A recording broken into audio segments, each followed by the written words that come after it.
Live from the Carl Chevrolet Studios in West Des Moines, this is Iowa Live. You know, we always like to learn things here on the program, and for that task, we turn to one person. We turn to Professor Jeff Stein with the Iowa Almanac. Hello, Professor Stein. How are you today? Lou, I am fantastic. I trust you are the same. We're trying to, but we're talking about things that happen in Iowa. Your program, Iowa Almanac, talks about that each and every day. And today is the anniversary of a state agency, and it might surprise some people that it's not any older than it really is. Tell everybody what we're talking about.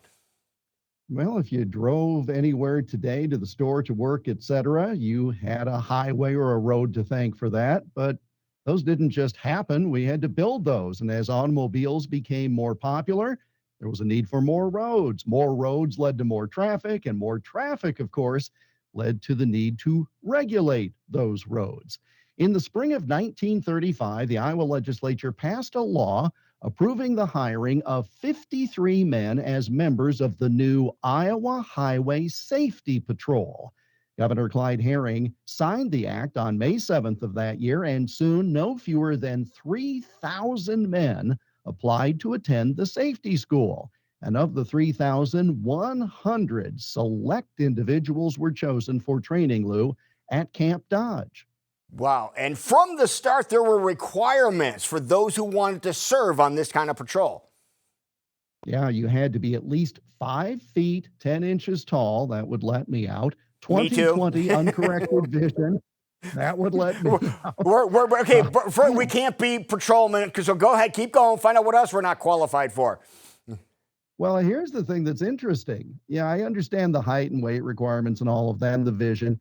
Only 60% of the patrol at any given time could be from the same political party because they wanted to make sure there was no political cronyism. Well, those graduates patrolled the state's roads for the first time on this date, July 28th of 1935.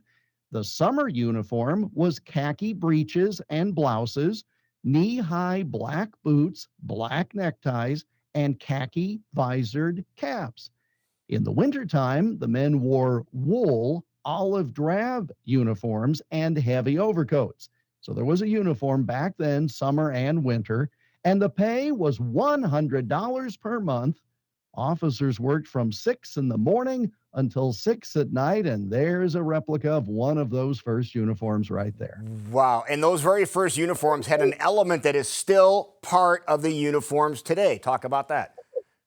Yeah, you can see it on the car door there and on the shoulder patch. That state patrol patch looks much the same today as it did back then. Now, some say it represented a kernel of corn. Others say that patrol leaders were inspired by a medallion they saw commemorating the Louisiana Purchase. I like the corn theory myself, but regardless, that patch, with different names over time, now it's the Iowa State Patrol, but that patch adorned the uniforms of the first members of the Iowa Highway Safety Patrol.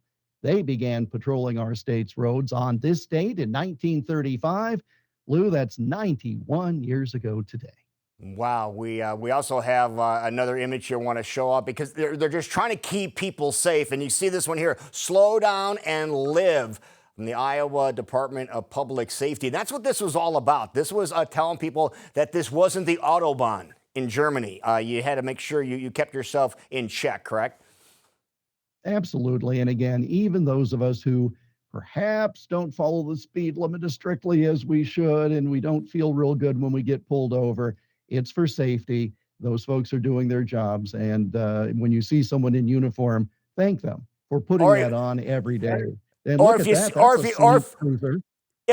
see that vehicle, don't think you're going to outrun it. That's one of those souped-up Chargers that they have. So it will catch you. That or a Durango. They will catch you. Those cars are fast, and those vehicles are fast. So don't try to outrun them. Obey the law, and they're going to keep you on the road just for your safety. People want to find out more information about everything you just talked about, and something can happen each and every day of the year that happened in Iowa. Where can they go?